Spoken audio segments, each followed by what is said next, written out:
Како што е познато, неодамна се измени Законот за работни односи во делот на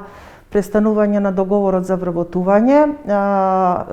каде што претходно имаше можност со еднострано барање од страна на работникот да го продолжи договорот за вработување до 67 годишна возраст, а сега со измените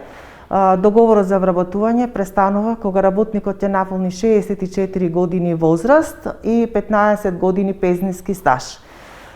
Доколку сака, односно доколку има потреба работодавачот, може да го продолжи договор за вработување, се разбира, во приватниот сектор, ако има потреба од тој работник, со ставање во мирување на пензијата, со ставање на мирување на пензијата која што работникот ја остварил.